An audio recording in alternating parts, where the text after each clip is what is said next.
YouTube channel general studies for government jobs. আমাদের PSC মিসলেনিয়াসের যে previous year কোশ্চেনের যে সেট আমরা শুরু করেছি অঙ্কের, তার আজকে দ্বিতীয় পার্ট। এর আগেও আমাদের 10টা কোশ্চেন্স নিয়ে প্রথম পার্টের ভিডিও হয়ে গেছে, যেটা তোমাদের লিঙ্ক ডেসক্রিপশন বক্সে দেওয়া থাকবে। যদি তোমরা এখনো না দেখে থাকো সেটা আগে দেখে নাও। তো তার পরবর্তীতে আমরা যেটা 2002-এরই এখনও শেষ হয়নি, যেটা 10টা আমরা আলোচনা করেছিলাম প্রিভিয়াস ভিডিওতে, পরবর্তী যে 15টা রয়েছে সেটা এই ভিডিওতে তোমরা পেয়ে যাবে। সেখানকার প্রথম অঙ্ক দেখো, যেটা রয়েছে কোনো আসল 3 বছরে 1375 টাকা এবং 5 বছরে 1625 টাকা হলে শতকরা সুদের হার কত।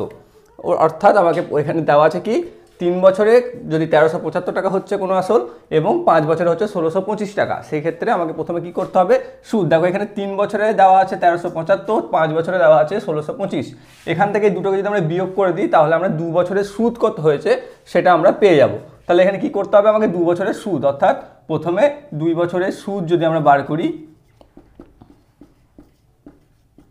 সেটা দেখো 1625 থেকে আমরা 1375 টাকা বিয়োগ দেব। বিয়োগ দিলে যেটা আমরা পাবো সেটা হচ্ছে 2 বছরের সুদ। 2 বছরের সুদ হচ্ছে, দেখো বিয়োগ করলে আমরা পাবো 250 টাকা। এটা হচ্ছে 2 বছরের সুদ। এবার 2 বছরের সুদ যদি আমরা পেয়ে যাই, তাহলে 3 বছরে যে দেখো এখানে সবথেকে কম দেওয়া হচ্ছে 3 বছর, তোমরা এটা 5 বছরও বার করতে পারো, 3 বছরেও বার করতে পারো, যে 3 বছরের সুদ কত হবে। 3 বছরের সুদ হবে যেটা দেওয়া আছে, যে কোনো একটা তোমার বার করতে হবে। 3 বছরের সুদ হবে 250কে 2 দিয়ে ভাগ করলে আমরা 1 বছরের সুদ পাবো, তাকে 3 দিয়ে গুণ করলে আমরা 3 বছরের সুদ পাবো। এখানে আমরা কি পাবো, এখানে 125 আর গণিত 3 সমান হচ্ছে 375 টাকা। এটা আমরা পেয়ে যাচ্ছি 3 বছরের সুদ। ওকে, এবার আমাকে কি করেছে, 3 বছরের সুদে আসলে দেওয়া আছে। তো এই সুদে আসলটা থেকে যদি আমরা সুদটাকে বাদ দিয়ে দিই তাহলে আমরা আসলটা পেয়ে যাব, যেটা হচ্ছে কি, যদি আমরা আসল বার করি এবার, তাহলে 3 বছরে দেখো এখানে সুদ আসল দেওয়া রয়েছে 1375, আর এখানে 3 বছরের সুদ আমরা পেয়ে গেছি 375। তাহলে দুটো থেকে আমরা যদি বিয়োগ করে দিই 1375 থেকে 375, তাহলে আমরা আসল পেয়ে যাচ্ছি, যেটা হচ্ছে 1000 টাকা। ওকে, তাহলে আমরা আসল পেয়ে গেলাম 1000 টাকা, 2 বছরের সুদ পেয়ে গেছি 250 টাকা। তাহলে এবার আমাদের কি করতে হবে, এবার আমাদেরকে সুদের হারটা বার করতে হবে। সুদের হার আমরা কিভাবে বার করব, তোমরা এটা ঐকিক নিয়মে যদি না বুঝতে পারো তাহলে ঐকিক নিয়মে বার করে ফেলতে পারো, যে কিভাবে 1000 টাকার 2 বছরের সুদ হচ্ছে 250 টাকা, তাহলে 100 টাকার 1 বছরের সুদ হবে কত। এবং সেই ক্ষেত্রে নির্ণয় সুদ যেটা আসবে সেটার ফর্মুলাটা হয়ে যাবে তোমাদের এরকম, যে 100 টাকা যেহেতু কম হবে সেই জন্য 100টা উপরে বসবে, 100/1000। 1 বছরেও কম হবে সেই জন্য 1/2 গণিত 250। তো এইটা তোমরা এটা ডিরেক্টলি দেখবেন, যদি প্র্যাকটিস করো ডিরেক্টলি এটা করতে পারবে, এরকমভাবে সাজানোর কোনো প্রয়োজন পড়বে না। তো সেক্ষেত্রে আমরা এবার যদি কাটাকাটি করি, কাটাকাটি করলে এটা তোমাদের এখানে 1000 হবে, যেটা আমি ভুল করেছিলাম। তো এখানে 100, এটা যদি আমরা কাটাকাটি করি দেখো 10 পেয়ে যাচ্ছি, এটাকে আমরা 2 দিয়ে ভাগ করলে পেয়ে যাবো 125, এবং 125কে 10 দিয়ে ভাগ করলে পেয়ে যাবো 12.5 বা 12.1 শতাংশ, যেটা হচ্ছে এখানে সুদের হার। অতএব অপশন বি হচ্ছে এটির সঠিক উত্তর। তো এটা আশা করছি তোমরা বুঝতে পেরেছো, যেটা প্রথমে কি করতে হবে, 3 বছরের সুদ আসল দেওয়া আছে, 5 বছরের সুদ আসল দেওয়া আছে। তো এই দুটোকে আমরা যদি বাদ দিয়ে দিই তাহলে আমরা 2 বছরের সুদ পাবো, যেটা পেয়েছিলাম 250 টাকা। এবার 2 বছরের সুদ, এবার এখানে দেখো 3 বছরের সুদ আসল দেওয়া আছে আর 5 বছরের সুদ আসল দেওয়া আছে। তো যে কোনো একটার তোমাকে সুদ বার করতে হবে, হয় 3 বছরে বার করতে পারো, নয় 5 বছরে বার করতে পারো। তো আমরা প্রথমে 3 বছরেরই বার করলাম, যে দুটো শর্টস রয়েছে, 3 বছরে বার করে আমরা সুদ পেলাম কত টাকা, 375 টাকা। এবার 3 বছরের সুদ যখন পেয়ে গেলাম 375 টাকা, সুদ আসল দেওয়া আছে 1375 টাকা, তাহলে আমরা বিয়োগ করে পেয়ে যাচ্ছি আসল কত টাকা। তাহলে এবার আমাদের এটা সিম্পল ফর্মুলা, যে 1000 টাকার 2 বছরের সুদ হচ্ছে 250 টাকা, 100 টাকার 1 বছরের সুদ কত, যেটা আমরা শতকরা পেয়ে যাচ্ছি, যেটা হচ্ছে 12.12 টাকা, 1.2% বা 12.5%। তো এটি হচ্ছে এর সঠিক উত্তর। পরবর্তী অঙ্ক কি রয়েছে, ঠিক সময়ে টাকা জমা দিলে ইলেকট্রিক বিলে 7.5% রিবেট পাওয়া যায়। একজন লোক 16.5 টাকা বা 16.5 টাকা রিবেট পেলে তার বিলের পরিমাণ কত ছিল। তো এই ক্ষেত্রে আমাদেরকে কি করতে দিয়েছে, যে একজন ঠিক সময়ে যদি আমরা বিল পে করি তাহলে আমাদেরকে 7.5% রিবেট দেওয়া হয়, এবং একজন লোক সেই রকমভাবেই বিল পে করে 16.5 বা 16.5 টাকায় রিবেট পেয়েছেন, এবং সেক্ষেত্রে তিনি কত টাকা বিল পেমেন্ট করেছেন। অপশন এ রয়েছে 160 টাকা, বি 215, সি 240, ডি হচ্ছে 220, যেটা তোমাদের মিসলেনিয়াস 2002-তে চলে এসেছিল। তো এটা আমরা কি করব, 7.5% রিবেট কথার অর্থ হচ্ছে যদি 100 টাকা বিল হয় তাহলে তার ছাড় হচ্ছে 7.5 টাকা, যেটা হচ্ছে এর অর্থ 7.5%। সেক্ষেত্রে বিলে রিবেট কত পেয়েছিলেন ব্যক্তিটি? 16.5 টাকা, অর্থাৎ 16.5 টাকা তিনি রিবেট পেয়েছিলেন। তাহলে তার বিলের পরিমাণ কত, এটা আমরা বার করে দিলেই সেটা আমরা এক চান্সে বেরিয়ে যাবো। যেটা হচ্ছে নির্ণেয় বিল যদি বা নির্ণেয় বিলের পরিমাণ যদি আমরা বার করি, সেটি হচ্ছে দেখো এখানে যেহেতু বেশি টাকা বিল পে করেছে তাহলে এখানে অ্যামাউন্টটাও বেশি হবে, অর্থাৎ 16.5 ডিভাইডেড বাই 7.5 ইন্টু 100। এটা আমাকে বার করলে আমরা পেয়ে যাব যে কত টাকা তিনি বিল পে করেছেন। দুটোতেই দশমিক রয়েছে, দশমিক তুলে দাও, যেটা হচ্ছে 165 equal to 7 divided by 75 into 100। এটাকে যদি আমরা ক্যালকুলেশন করি তাহলে পেয়ে যাবো 220, যেটা হচ্ছে বিলের পরিমাণ। অর্থাৎ অপশন ডি হচ্ছে এটি সঠিক উত্তর। দেখো এখানে তোমাদেরকে একটু ডিটেলসে, যারা বোঝো না বা বুঝতে পারছো না, জানি এগুলো খুব সহজই অঙ্ক, তোমাদের অনেকে ভাববে, তো সেক্ষেত্রে আমি একটু ডিটেলসে দেওয়ার চেষ্টা করছি। যারা একদমই জানো না তাদের জন্য বেসিক্যালি, যারা জানো তারা দেখো এটা কিন্তু একদম ডিরেক্ট চলে আসতে পারবে এই ফর্মে এবং করে ফেলতে পারবে, তাদের এত শত লেখার কোনো প্রয়োজনই পড়বে না এবং সেক্ষেত্রে এই অঙ্কটার জন্য ম্যাক্সিমাম তোমাদের 10 থেকে 15 সেকেন্ডও লাগবে না হয়তো। তো এখানে তোমরা সেগুলোকে, আমি যারা একদমই জানো না তাদের জন্য এলাবোরেটলি আমি তোমাদেরকে বলার চেষ্টা করছি, যেখানে আমি দেখিয়ে দিচ্ছি যে কীভাবে আসছে। তো শর্ট ট্রিক্সে একদম তোমরা এই জায়গাতে পৌঁছে যাবে যারা জিনিসটা জানো বা অভ্যাস করবে। তো তোমরা প্রত্যেকেই পারবে যদি তোমরা প্রতিনিয়ত প্র্যাকটিস করে থাকো। আশা করছি তোমাদের ভালো লেগে থাকছে। ভালো লেগে থাকলে ভিডিওটি প্লিজ একটা লাইক করে দিও এবং বন্ধুদের শেয়ার অবশ্যই করে দিও। পরবর্তী অঙ্ক দেখো কি রয়েছে, কোনো মূলধনের 4 বছরের সরল সুদ এর 1/4 অংশ হয়। এই মূলধন 2 বছরে একই হারে সুদ ও আসল মিলে 450 টাকা হয়, তাহলে মূলধনের পরিমাণ কত? এটাও তোমাদের 2002 এর মিসলেনিয়াসের কোশ্চেনের মধ্যেই ছিল। তো সেটি হচ্ছে কি, যে আমাদেরকে এখানে দেওয়া রয়েছে যে কোনো মূলধনের 4 বছরের সরল সুদ, কেবলমাত্র সুদ, তার 1/4 অংশ হচ্ছে এবং ওই একই সুদের হারে 2 বছরে সুদ এবং আসলে হচ্ছে 450 টাকা, তাহলে মূলধন হচ্ছে কত? এখানে আমাকে কি করতে হবে, 4 বছরে সরল সুদ যেটা 1/4% হচ্ছে সেটা আমাকে ধরে নিতে হবে। ধরি 4 বছরের সুদ, কেবলমাত্র সুদ x টাকা। যদি সুদ x টাকা হয় তাহলে মূলধন কত হবে? দেখো মূলধন এখানে বলা আছে 1/4 অংশ হচ্ছে সুদটা, তার মানে মূলধন হচ্ছে 4 গুণ, অতএব x ইন্টু 4 সমান 4x টাকা, যেটা হচ্ছে মূলধন। ওকে, এখানে 4 বছরের সরল সুদ দেওয়া আছে x টাকা, আর মূলধন আমরা সেখান থেকে পেয়ে যাচ্ছি কি, যে মূলধন হচ্ছে 4x টাকা, কারণ এখানে 1/4 অংশ হচ্ছে সুদ। ওকে, তাহলে এবার এখানে আমাকে কি সম্পর্ক আছে, 2 বছরের সুদ আসলে হচ্ছে 450 টাকা, তাহলে আমি আসলটা তো এখানে পেয়ে গেছি 4x, তাহলে 2 বছরের সুদ কত হবে? 4 বছরের সুদ যদি x হয় তাহলে 2 বছরের সুদ হবে x/2 টাকা। ওকে, তাহলে এবার কি বলছে, 2 বছরের সুদ এবং আসল মিলে ছিল 450 টাকা, তাহলে 2 বছরের সুদ হচ্ছে কত, x + 2, আর আসল হচ্ছে কত, 4x টাকা, তাহলে 4x + x/2 ইকুয়াল টু হচ্ছে 450, যেটা আমরা এখান থেকে পেয়ে যাচ্ছি সমান। এবার এটাকে যদি আমরা যোগ করে দিই তাহলে পেয়ে যাব 8x + x divided by 2 equal to 450, বা 9x ইকুয়াল টু 900, বা x ইকুয়াল টু 100। তো এটা যদি হয় x ইকুয়াল টু 100, তাহলে মূলধন কি ধরেছিলাম আমরা? মূলধন ধরেছিলাম 4x টাকা। তাহলে মূলধন যদি 4x টাকা হয় এবং x ইকুয়াল টু আমরা কি পেলাম, x ইকুয়াল টু পেলাম 100 টাকা, তাহলে মূলধন কত হবে? মূলধন হচ্ছে 4x সমান হচ্ছে 4 ইন্টু 100 সমান হচ্ছে 400 টাকা। এটা হচ্ছে তোমাদের মূলধন, যেটা হচ্ছে অপশন এ হচ্ছে এটির সঠিক উত্তর। অঙ্ক দেখো, একটি জিনিস 364 টাকায় বিক্রি করলে 9% ক্ষতি হচ্ছে, 10% লাভ করতে হলে এর বিক্রয় মূল্য কত হবে? অর্থাৎ 364 টাকায় বিক্রি করে আমরা 9% ক্ষতি করছি, তাহলে 10% লাভ করতে হলে আমাকে কত টাকায় বিক্রি করতে হবে? তো এক্ষেত্রে কি হচ্ছে, দেখো 9% ক্ষতি করছি আমরা কত টাকায় বিক্রি করে, 364 টাকায় বিক্রি করে বা 364 টাকায় বিক্রি করে আমরা করছি 9% ক্ষতি। 9% ক্ষতি কথার অর্থ হচ্ছে 100 টাকায় কিনে সেটাকে যখন আমরা 91 টাকায় বিচ্ছি তখন সেটাকে আমরা 9% ক্ষতি বলছি, অর্থাৎ 91%। ওকে, আবার 10% যদি আমাকে লাভ করতে হয় তাহলে 100 টাকায় কিনে আমাকে কি করতে হবে, 110 টাকাতে বিক্রি করতে হবে। ক্লিয়ার? তাহলে আমাকে কি করছে, এখানে হচ্ছে আমার 9% ক্ষতি, যখন আমাদের ক্রয় মূল্য হচ্ছে 100 টাকা তখন আমার বিক্রয় মূল্য হচ্ছে 91 টাকা। এবং এক্ষেত্রে আমাকে বিক্রি করতে বলেছে 10% লাভে, সেক্ষেত্রে আমার যদি ক্রয় মূল্য হয় 100 টাকা তাহলে বিক্রয় মূল্য হবে 110 টাকা।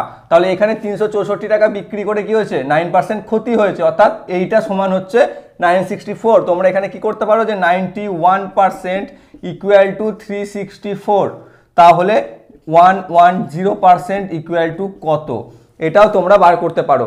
আবার আর একটা ফর্মুলা রয়েছে যেটা আমি বলে দিই, সেটা হচ্ছে কি যে 91% বিক্রি করছে, তা আমাকে বিক্রি করতে হবে কত টাকায় 110-এ, তবে আমার 9% ক্ষতি থেকে 10% লাভে গিয়ে পৌঁছাবো।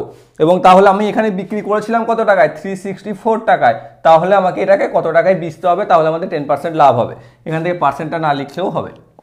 তো সেক্ষেত্রে যদি আমরা করি তাহলে দেখো এখানে ক্যালকুলেশনটা চলে আসবে 364 ডিভাইডেড বাই 91 ইন্টু 110। তো এটাকে যদি আমরা এবার ক্যালকুলেশন করি তাহলে তুমি পেয়ে যাবে, দেখো এটা 13 দিয়ে কাটাকাটি হবে যতদূর সম্ভব, এবং কাটাকাটি করে কত পাচ্ছি আমরা, সেটা হচ্ছে যদি আমরা কাটাকাটি করি তাহলে এখান থেকে আমরা পেয়ে যাব এটাকে 4 এবং 91কে 4 দিয়ে ভাগ করলে আমরা 364 হবে, এবং এখানে থাকছে কত 110, এবং 110কে যদি আমরা গুণ করি তাহলে পেয়ে যাব 440। তো এখানে 440 টাকা, অতএব আমাকে 364 টাকায় কিনে যদি আমার 9% ক্ষতি হয় তাহলে আমাকে 10% লাভ করতে হলে আমাকে 440 টাকায় বিক্রি করতে হবে। অতএব অপশন এ হচ্ছে এটির সঠিক উত্তর। দেখো কি রয়েছে, 20টি ঘোড়ার 15 দিনের শস্য মজুত আছে, 30টি ঘোড়ার এই শস্য কতদিন চলবে। তো এই অঙ্কটা তোমরা পারবে না এমন আমি খুব কম জনই আছো হয়তো যারা এই অঙ্কটাকেও করতে পারবে না। খুবই একটা ইজি অঙ্ক যে 20টি ঘোড়ার তাদের খাদ্য মজুদ রয়েছে কত দিনের, মজুদ রয়েছে 15 দিনের। সেই 15 দিনের খাদ্যটাই যদি আমরা 30টি ঘোড়াকে খাওয়াই তাদের চলবে কতদিন। এটা একদম সরল ঐকিক নিয়মে করতে পারো, কিন্তু সেটাতেও একটু টাইম লেগে যাবে, যেটা এই অঙ্কটার জন্য কিন্তু দেওয়া উচিত নয়। তোমরা সরল একদম তোমরা যদি ঐকিক নিয়মে করে দেখো যে 20টি ঘোড়ার চলে 15 দিন, তাহলে 30টি ঘোড়ার চলবে কত দিন, সেইভাবেও আমরা বার করে ফেলতে পারি। 30টি ঘোড়ার চলবে তোমার কত দিন, 20 ইন্টু 15 ডিভাইডেড বাই 30, তাহলে পেয়ে যাচ্ছি 300/30 সমান 10 দিন। কিন্তু এত সাজানোরও আমাদের প্রয়োজন পড়বে না যদি আমরা অন্যভাবে করে নিই। তো সেটা কীরকমভাবে সেটা আমি একটু বলে দিই। একই মেথড, কারণ অঙ্কর মেথডটা জাস্ট শর্টে হবে বা একটু স্টেপ জাম্প হবে। যেখানে 20টি ঘোড়ার মজুদ রয়েছে খাদ্য 15 দিনের জন্য, তাহলে মোট খাদ্যের পরিমাণ কত, মোট খাদ্যের পরিমাণ হচ্ছে 20 ইন্টু 15 অর্থাৎ 300। তাহলে সেই খাদ্যটা আমি খাওয়াবো কাকে, 30টি ঘোড়াকে। তাহলে 30টি ঘোড়াকে, অর্থাৎ এটাকে আমাকে 30 দিয়ে ভাগ, তাহলে 30 দিয়ে ভাগ করলে আমরা ডিরেক্টলি এখানে 10 দিন পেয়ে যাচ্ছি, যেটা হচ্ছে এটার সঠিক উত্তর অপশন সি, যেটি হচ্ছে 10 দিন। অর্থাৎ 20টি ঘোড়াকে 15 দিনের খাদ্য যদি মজুদ থাকে তাহলে সেই খাদ্য 30টি ঘোড়াকে যদি আমরা খাওয়াই তার 10 দিন চলবে। অঙ্ক দেখো কি রয়েছে, 2টি কলম ও 3টি পেন্সিলের দাম 64 টাকা 50 পয়সা, এরূপ 3টি কলম ও 2টি পেন্সিলের দাম হচ্ছে 95 টাকা 50 পয়সা, তাহলে 1টি কলম ও 1টি পেন্সিলের দাম কত। এটা শর্ট ট্রিক্সে যদি আমরা করি তাহলে এই দুটোকে তোমাকে ফার্স্টে যোগ করতে হবে, যে 2টি কলম, আমি এখানে লিখছি কলম, ও 3টি পেন্সিল এর দাম কত 64 টাকা 50 পয়সা, এবং 3টি কলম ও 2টি পেন্সিলের দাম হচ্ছে 95 টাকা 50 পয়সা। এবার এই দুটোকে আমাকে যোগ করতে হবে। যোগ যদি আমরা করি তাহলে দেখো এটা 5টা কলম হয়ে যাবে, আবার এটাও 5টা পেন্সিল হয়ে যাবে, এবং সেক্ষেত্রে দাম কত হবে, যোগ যদি আমরা করে দিই তাহলে পেয়ে যাচ্ছি 160 টাকা। ঠিক আছে, তাহলে 5টা কলম 5টা পেন্সিলের দাম 160 টাকা, তাহলে 1টি কলম 1টা পেন্সিলের দাম, এটাকে আমাকে সরাসরি 5 দিয়ে ডিভাইড করে দিলেই হবে, যেটা হচ্ছে 32 টাকা। তো এটা হচ্ছে শর্ট ট্রিক্স, যেটাতে তুমি করতে পারো, কিন্তু এটা যদি তোমাদের মেন্স পরীক্ষায় ডেসক্রিপটিভভাবে আসে তাহলে তার জন্য আলাদাভাবে করতে হবে, যেটা একটু লেন্দি হবে। সেটা হচ্ছে তোমাকে ধরে নিতে হবে কলমের দাম x এবং পেন্সিলের দাম y, এবং সেক্ষেত্রে 2টি কলম অর্থাৎ 2x এবং 3টি কলম 3y এর দাম হচ্ছে 64 টাকা 50 পয়সা, এবং এক্ষেত্রে পরবর্তীতে রয়েছে 3টি কলম ও 2টি পেন্সিল অর্থাৎ 3x plus 2y equal to 95.50 টাকা। এবার এই দুটো শর্ত, এটা হচ্ছে 1 নম্বর শর্ত, এটা হচ্ছে 2 নম্বর শর্ত। এই দুটো শর্ত থেকে আমাকে x এবং y এর ভ্যালু অপনয়ন পদ্ধতিতে হোক বা তুলনামূলক পদ্ধতিতে হোক, যে কোনো একটা পদ্ধতিতে তোমাদেরকে বার করতে হবে। সেক্ষেত্রে আনসার তোমাদের একই বেরোবে, এবং সেক্ষেত্রে তোমাদের প্রত্যেকটা পার্টিকুলার পেনের দাম কত এবং পেন্সিলের দাম কত সেটাও তোমাদের বেরিয়ে যাবে। তো এইভাবে তোমাদেরকে এটা করতে হবে, সেটা আমি আর বলে দেখাচ্ছি না, যেহেতু ডেসক্রিপটিভ তোমরা বুঝতে পেরে গেছো আশা করি, যে তুলনামূলক ত্রৈরাসিক নয় অপনয়ন যে কোনো একটা পদ্ধতিতে তোমরা এটাকে করে নিতে পারবে। দেখো কি রয়েছে 2002-এরই এটাও, যেটা রয়েছে কি একটি আয়তক্ষেত্রের ক্ষেত্রফল 108 বর্গ সেন্টিমিটার, এর প্রস্থ অপেক্ষা দৈর্ঘ্য যদি 3 সেন্টিমিটার বেশি হয় তাহলে দৈর্ঘ্য হবে কত? 9 সেন্টিমিটার, 12 সেন্টিমিটার, 18 সেন্টিমিটার না 27 সেন্টিমিটার। সেক্ষেত্রে কি বলা আছে এখানে? সম্পর্ক দৈর্ঘ্য আর প্রস্থের মধ্যে দৈর্ঘ্য অপেক্ষা প্রস্থ অপেক্ষা দৈর্ঘ্য 3 সেন্টিমিটার বেশি, আর এখানে আমাকে দৈর্ঘ্যটা বার করতে হবে। তাহলে আমাকে ধরে নিতে হবে যে প্রস্থ সমান, ধরি আমরা প্রস্থ সমান x সেন্টিমিটার, তাহলে দৈর্ঘ্য হবে কত? 3 সেন্টিমিটার বেশি, অতএব x প্লাস 3 সেন্টিমিটার। ওকে, এবার আমাদের ক্ষেত্রফলের সূত্র কি? দৈর্ঘ্য গণিত প্রস্থ সমান হচ্ছে ক্ষেত্রফল। সেক্ষেত্রে আমরা সেই ফর্মুলাতে বসিয়ে দেবো x ইন্টু এক্স প্লাস 3। এখানে কি রয়েছে? ক্ষেত্রফল 108 বর্গ সেন্টিমিটার দেওয়া আছে, সমান 108 বর্গ সেন্টিমিটার। ঠিক আছে, তো এটা এবার এখান থেকে আমরা যদি এটাকে গুণ করি, x square plus 3x equal to 108, এবার x square plus 3x minus 108 equal to 0। এবার এটাকে তোমাকে উৎপাদকে বিশ্লেষণ করতে হবে। উৎপাদক বিশ্লেষণ আমরা কিভাবে করব? দেখো 9 12 108 হবে। ঠিক আছে, তাহলে এটাকে আমরা এইভাবে ভাঙতে পারি, x square plus minus 9x plus 12x minus 108 equal to 0। এবার এখান থেকে যেভাবে আমাদেরকে উৎপাদকে বিশ্লেষণ করে থাকি ঠিক সেইভাবে এখান থেকে x কমন পেয়ে যাব, x কমন পেলে হয়ে যাবে x প্লাস 9, এবং এখান থেকে মাইনাস প্লাস 12 আমরা কমন পেয়ে যাব, তাহলে হয়ে যাবে x মাইনাস প্লাস 9, মাইনাস 12 আমরা কমন পেয়ে যাব, তাহলে হয়ে যাবে মাইনাস 9। ওকে, তাহলে আমরা কি পাচ্ছি এখানে? দুটো থেকে, এটা থেকে আমরা x কমন নিলাম, নিয়ে পেলাম x ইন্টু এক্স মাইনাস 9, এটা থেকে আমরা প্লাস 12 কমন নিলাম, নিয়ে পেয়ে গেলাম x মাইনাস 9। এবার এই দুটো থেকে আমাকে x মাইনাস 9 যেহেতু রয়েছে, x মাইনাস 9 যদি আমরা কমন নিই, কমন নিলে পেয়ে যাব x প্লাস 12, এবং এই দুটো থেকে যদি আমরা ভ্যালু বার করি, যেটা ইকুয়াল টু হচ্ছে কত? 0, সবগুলোর ইকুয়াল টু 0, তাহলে x মাইনাস 9 ইকুয়াল টু 0, অতএব x ইকুয়াল টু 9। আবার এটা হচ্ছে x প্লাস 12 ইকুয়াল টু 0, অতএব x ইকুয়াল টু হচ্ছে মাইনাস 12। তো মাইনাস ভ্যালু তো সম্ভব নয়, তাই এটা হবে না, এবং সঠিক উত্তর হচ্ছে এটা, যে x ইকুয়াল টু 9। অতএব x আমরা কি ধরেছিলাম? প্রস্থ। ঠিক আছে, তাহলে প্রস্থ হচ্ছে 9 সেন্টিমিটার এবং দৈর্ঘ্য হচ্ছে তার থেকে 3 সেন্টিমিটার বেশি, অতএব 9 প্লাস 3 ইকুয়াল টু 12 সেন্টিমিটার, যেটা হচ্ছে দৈর্ঘ্য। দেখো তোমাদের কি রয়েছে, যে 6টি ক্রমিক সংখ্যার প্রথম 3টির যোগফল হচ্ছে 36, বৃহত্তম ও ক্ষুদ্রতম সংখ্যার সমষ্টি কত? অপশন রয়েছে 23, 26, 29 এবং 27। তো এই ধরনের অঙ্ক কি বলেছে? 6টি ক্রমিক সংখ্যা। ক্রমিক সংখ্যা বলতে বোঝায় পরপর সংখ্যা, অর্থাৎ যেমন 20, 21, 22, 23 এরকম, বা 1, 2, 3, 4 পরপর 6টি সংখ্যার প্রথম 3টির যোগফল দিয়েছে 36, নিয়ে বলেছে বৃহত্তম ও ক্ষুদ্রতম সংখ্যার সমষ্টিটা কত। এবার প্রথম 3টির যোগফল যেহেতু আমি 36 দিয়ে দিয়েছে, তাহলে 36কে যদি আমরা 3 দিয়ে ভাগ করে দিই, 36 ডিভাইডেড বাই 3, তাহলে আমরা পেয়ে যাচ্ছি 12। এবার এটাকে যদি এভারেজ পেয়ে যাচ্ছি আমরা, এই এভারেজটা হচ্ছে কি? প্রথম 3টে সংখ্যার মিডিল সংখ্যাটা, এবং যেহেতু এখানে ক্রমিক সংখ্যা বলে দিয়েছে, তাহলে প্রথম সংখ্যাটা পেয়ে যাবো কি? মিডিল সংখ্যা যদি 12 হয়, তাহলে তার আগেটা হচ্ছে 11 এবং পরেরটা হচ্ছে 13, তাহলে প্রথম 3টে সংখ্যা পেয়ে গেলাম 11, 12 এবং 13। এবার কি বলছে? বৃহত্তম এবং ক্ষুদ্রতম। ক্ষুদ্রতমটা তো বেরিয়ে গেছে, বৃহত্তমটা আমাকে বার করতে হবে। এটা কি ছিল? প্রথম 3টি ছিল। দেখো এখানে বলে দিয়েছে প্রথম 3টি, তাহলে পরবর্তী 3টি কি হবে? 14, 15 এবং 16। এবার আমরা এখান থেকে ক্ষুদ্রতম সংখ্যা এবং বৃহত্তম সংখ্যা দুটোই পেয়ে যাব, যেটা হচ্ছে 11 এবং 16, যেটা যোগ যদি আমরা করে দিই তাহলে পেয়ে যাচ্ছি 27। অতএব অপশন ডি হচ্ছে এটির সঠিক উত্তর, 27। অর্থাৎ 6টি ক্রমিক সংখ্যার প্রথম 3টির যোগফল যদি 36 হয়, তাহলে বৃহত্তম ও ক্ষুদ্রতম সংখ্যার সমষ্টি হচ্ছে 27। অপশন ডি হচ্ছে এটির সঠিক উত্তর। রয়েছে দেখো, একটি সংখ্যা 20% বর্ধিত হয় এবং আবার 20% বর্ধিত হয়, তাহলে মূল সংখ্যা বর্ধিত হয় কত? শতকরাতে কত? 20%, 30%, 40% না 44%। তো এক্ষেত্রে কি বলছে? কোনো একটি সংখ্যা প্রথমে 20% বাড়ছে, পরে আবার 20% বৃদ্ধি পাচ্ছে, তাহলে মূল সংখ্যার টোটাল শতকরাতে কতখানি বৃদ্ধি পাচ্ছে। তো এটাকে যদি কি করতে হবে, যে বর্ধিত মানগুলো দেওয়া আছে, এটাকে যদি আমরা x এবং এটাকে যদি আমরা y ধরে নিই, তাহলে এর ফর্মুলাটা হচ্ছে যে মোট কত বৃদ্ধি পাচ্ছে, সেটা হচ্ছে x plus y plus xy by 100। এটা হচ্ছে এর ফর্মুলা। ঠিক আছে, এই ফর্মুলা শর্ট ট্রিক্স যেটা রয়েছে x plus y plus xy by 100। তাহলে এখানে x কত পেয়েছি আমরা? 20%, অর্থাৎ 20, y হচ্ছে 20 প্লাস 20 ইন্টু 20 ডিভাইডেড বাই 100।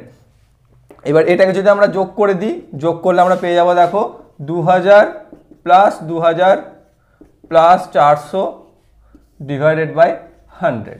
তাহলে এখান থেকে আমরা পাচ্ছি 4400 বাই 100 এবং এখান থেকে যদি 100টা কাটিয়ে আমরা তাহলে পেয়ে যাচ্ছি 44%। অতএব মূল সংখ্যাটি যেটা বৃদ্ধি পাচ্ছে সেটি 44%। অপশন ডি হচ্ছে এটির সঠিক উত্তর। তো এটা বুঝতে পেরেছো নিশ্চয়ই যে কোনো একটি সংখ্যা প্রথমে 20% বৃদ্ধি পাচ্ছে আবার পরবর্তীতে 20%। এবার এখানে যেমন একই রয়েছে সব ক্ষেত্রে যে একই রকম থাকবে তার কোনো মানে নেই। তোমাদের এটা থাকতে পারে যে এখানে 20% এখানে 30%, তখন ওয়াই এর জায়গায় এখানে তোমাকে 30 লিখতে হবে এবং এক্স যেহেতু 20 রয়েছে তো সেক্ষেত্রে এখানেও ওয়াই জায়গায় 30 হবে এবং সেই হিসাবে তোমাদেরকে ক্যালকুলেশন করতে হবে। দেখো কি রয়েছে, একটি স্নান পাত্র একটি পাইপ দ্বারা 4 মিনিটে ভর্তি করা যায় এবং অন্য একটি পাইপ দ্বারা 5 মিনিটে খালি করা যায়। এই যদি দুটি পাইপ একসাথে আমরা চালিয়ে দিই তাহলে ওই পাত্রটি ভর্তি হবে কতক্ষণে। তো এইটা দেখো এখানে আমাদেরকে কি বলছে, একটি পাইপ দ্বারা আমরা 4 মিনিটে এটাকে ভর্তি করতে পারি এবং অপর একটি পাইপ দ্বারা 5 মিনিটে খালি করতে পারি এবং দুটি পাইপকে যদি আমরা একসাথে চালাই তাহলে তাকে আমরা ভর্তি কতক্ষণে করব। এর একটা শর্ট ফর্ম যদি এটাকে আমরা এক্স ধরি, 5 মিনিট যেটা বেশি আছে সেটাকে এক্স এবং যেটা কম রয়েছে সেটা হচ্ছে ওয়াই ধরে নিই, তাহলে এটা খালি ভর্তি হবে কতক্ষণে। তার শর্ট ট্রিক্স হচ্ছে X into Y divided by x minus Y. তো এই ফর্মুলাতে আমরা ফেলে দিলেই কিন্তু আমাদের এই আনসারটা হয়ে যাবে, যেটি হচ্ছে 5 ইন্টু 4 ডিভাইডেড বাই 5 মাইনাস 4 সমান 20/1 ইকুয়াল টু 20 মিনিটে।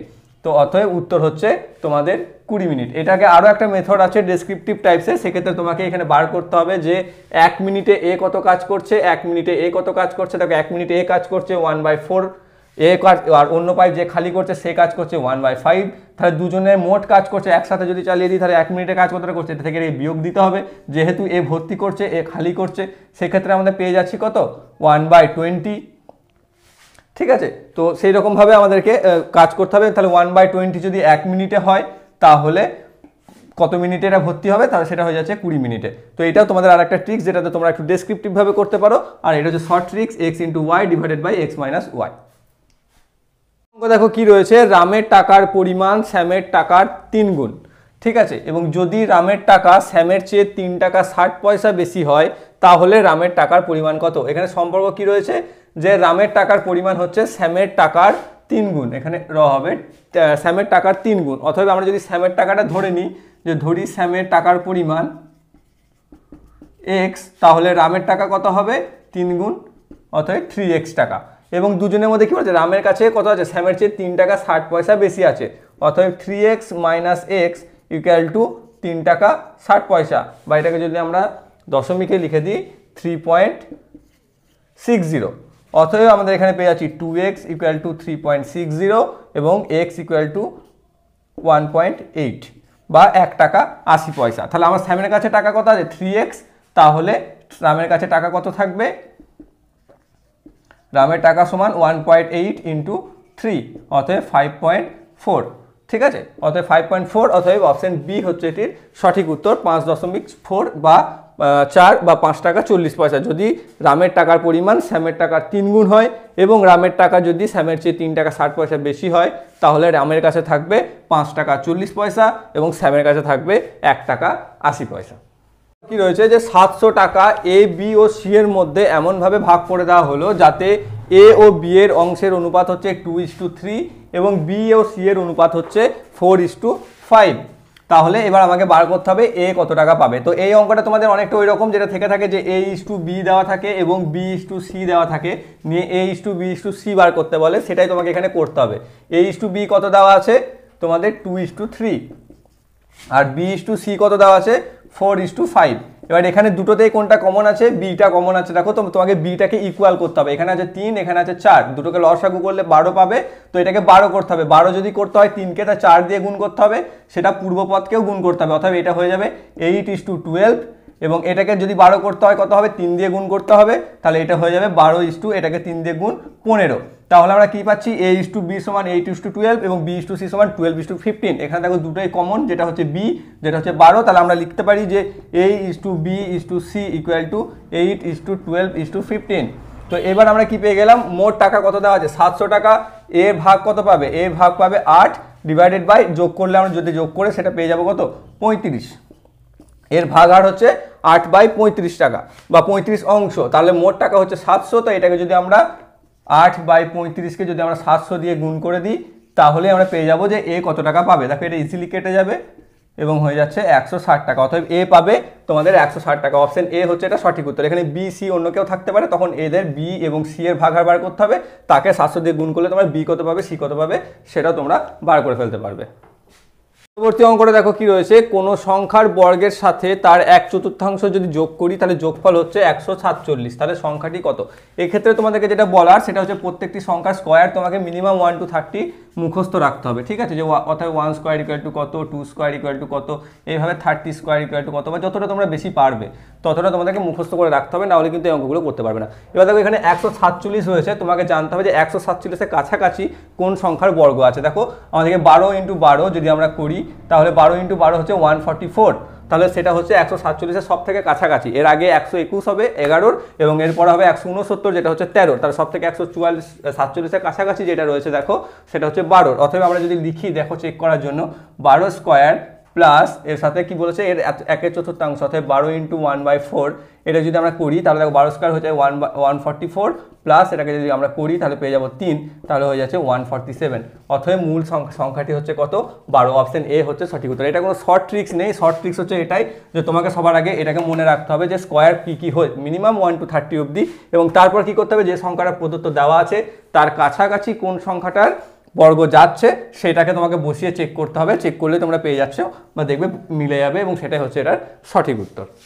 দেখো কি রয়েছে, 3 অঙ্ক বিশিষ্ট যে বৃহত্তম সংখ্যা 10, 12, 15 দ্বারা ভাগ করলে ভাগফল থাকছে ভাগশেষ থাকছে বা 4 অবশিষ্ট থাকে, তাহলে সংখ্যাটি কত। এইটা বার করতে গেলে কি করতে হবে আমাকে, সংখ্যা কোন 3টি দ্বারা বিভাজ্য বলেছে দেখো সেই 3টি সংখ্যার লসাগু করতে হবে। 10, 12 এবং 15 এই 3টি সংখ্যার লসাগু যদি আমরা করি লসাগু পেয়ে যাব 60। লসাগু করছি না, তোমরা সকলেই জানো। তো লসাগু যদি আমরা করি তাহলে পেয়ে যাবো 60, এবং এই 60 যেটা, এবং তা কি বলেছে এখানে 4 অবশিষ্ট থাকে, অর্থাৎ এর কোনো গুণিতক হবে যেটা হবে 3 সংখ্যার এবং তার সাথে 4 যোগ করতে হবে। অর্থাৎ গুণিতকটা আমরা জানি না কত, তোমাকে এবার গুণ করতে হবে। কিভাবে করবে, 3 সংখ্যাতে গুণিতক, তারপর এখানে 3 দিয়ে আরম্ভ হয়ে যাবে বা 2 থেকে আরম্ভ হয়ে যাবে, তাহলে এখানে 2 দিয়ে গুণ করলে কত পাচ্ছ 120, এর সাথে 4 যোগ করলে এই অপশনের মধ্যে কোনোটা আসছে কি, আসছে না, তার মানে এটা হবে না। তো এক্ষেত্রে কি করতে হবে দেখো এটাকে তোমাকে এইভাবে করে যেতে হবে, এবং এখানে যদি আমরা করি 60 × 15 তাহলে হচ্ছে 900, এবং 900 সাথে যদি আমরা 4 যোগ করি তাহলে হচ্ছে কত 904, যেটাও আমরা পাচ্ছি না, কিন্তু এখানে দেওয়া কত আছে দেখো 964, 984, 992, 996। এবার যদি আমরা এটাকে 16 দিয়ে গুণ করি তাহলে আমরা পেয়ে যাব 960, এর সাথে আমরা যদি 4 যোগ করি তাহলে পেয়ে যাবো 964। এটা তোমাকে একটু মাথা খাটাতে হবে যে 60কে কত দিয়ে গুণ করলে এখানে যে সংখ্যাগুলো রয়েছে তার কাছাকাছি আমরা পৌঁছাতে পারবো। তো সেটাকে যোগ করার পর গুণ করার পর তার সাথে 4 যোগ করে দেখতে হবে, এর সাথে যেটা মিলবে সেটাই হচ্ছে এটার সঠিক উত্তর, যেটা হচ্ছে 964। অর্থাৎ 964 হচ্ছে এমন একটি 3 অঙ্ক বিশিষ্ট সংখ্যা যেটি হচ্ছে 10, 15 দ্বারা ভাগ করলে 4 অবশিষ্ট থাকবে। ওকে, যেটা কোনো শর্ট ট্রিক্স নেই, কিন্তু তোমাদেরকে একটু শিখতে হবে। যেটা রয়েছে 0.0000121 সংখ্যাটির ধনাত্মক বর্গমূল কত, ঠিক আছে। এখানে অপশন রয়েছে 0.011, 0.0101, 0.0011 অ্যান্ড 0.1001। তো এক্ষেত্রে কি করতে হবে তোমাকে আলটিমেটলি, যেটা হচ্ছে 0.000121 এর বর্গমূল করতে হবে। তো এর বর্গমূলের ট্রিক্স যেটা রয়েছে, প্রথমে একদম শেষের সংখ্যাটাকে দেখবে, সেই সংখ্যাটার বর্গমূল করবে। 121 যেটা আমি প্রথমে এর আগের অঙ্কটাতেই বললাম যে তোমাদেরকে বর্গগুলোকে মুখস্থ রাখতে হবে। তাহলে 121 এর বর্গমূল হচ্ছে কত 11, অথবা এখানে তুমি 11 পেয়ে যাচ্ছ। এখানে যেটা রয়েছে কটা শূন্য আছে সেটা দেখতে হবে, কটা শূন্য আছে, এখানে 4টে শূন্য আছে, তাই 4টে শূন্য থেকে বর্গমূল করলে আমরা পেয়ে যাবো 2টো শূন্য, অর্থাৎ তার আগে আমাকে দশমিক বসে যাবে। অতএব এর বর্গমূল হচ্ছে 0.0000121 এর বর্গমূল হচ্ছে 0.0011, অতএব অপশন সি হচ্ছে এটির সঠিক উত্তর। তো এটি হচ্ছে শর্ট ট্রিক্স, এর থেকে আর কিছু নেই। যে প্রিভিয়াসের আমরা যে টার্গেটটা নিয়েছিলাম 2002 থেকে 2018 অবধি, সেই 2002 সালের কোশ্চেন তোমাদের এই দুটো পার্টে, গতকাল একটা পেয়ে গেছো, আজকে একটা পাচ্ছ। সেই দুটো পার্টে 2002 সালেরটা মোটামুটি কমপ্লিট হয়ে গেল। যদি কোনো অঙ্ক তোমাদের ক্লিয়ার না হয় বা ডাউট ক্লিয়ার না হয় বা বুঝতে না পেরে থাকো, সেটা তোমরা কমেন্ট বক্সে জানিও, এবং আমাদের টেলিগ্রাম চ্যানেল লিঙ্ক দেখো ডিসক্রিপশন বক্সে পেয়ে যাবে, সেখান থেকে তোমরা টেলিগ্রাম চ্যানেলে জয়েনও করতে পারো, যেখানে আমি ডেসক্রিপটিভভাবে অঙ্কগুলোকে করে সেখানে তোমরা পিডিএফটাও পেয়ে যাবে। এবং পরবর্তী যে ভিডিওটা হবে সেটা আমরা 2003-এর উপর করবো, বা 2003-এ যে সমস্ত কোশ্চেনগুলো এসেছিলো সেইভাবে এভাবে আমরা 2002 থেকে 2018 পুরোটাই তোমাদের পরীক্ষার আগে কমপ্লিট করে দেওয়ার চেষ্টা করব এবং পরবর্তী ভিডিও তোমাদের 2003-এর যে কোশ্চেনগুলো বা ম্যাথ কোশ্চেন রয়েছে তার উপর আমরা নিয়ে আসি। থ্যাংক ইউ ফর ওয়াচিং, এবং যদি চ্যানেলটিতে তোমরা নতুন হয়ে থাকো তাহলে প্লিজ সাবস্ক্রাইব করে দিও চ্যানেলটি, এবং বন্ধুদের সাথে ভিডিওগুলি অবশ্যই শেয়ার করো, এবং ভালো লেগে থাকলে ভিডিওটা লাইক করো অবশ্যই। এবং প্রত্যেক দিন এই যে ভিডিওটা আমি করছি সেটা প্রত্যেক দিন দুপুর 12টার সময় বা 12টার সময় তোমরা এই চ্যানেলে পেয়ে যাবে। তো তার আগে তোমরা সে পৌঁছে যাবে এবং বা দেখে নেবে 12টার সময়, তোমাদের নোটিফিকেশন বেল অন করে রাখবে, তাহলে নোটিফিকেশন পেয়ে গেলেই ভিডিওগুলো পেয়েও যাবে প্রত্যেক দিন দুপুর 12টার সময়। Thank you for watching.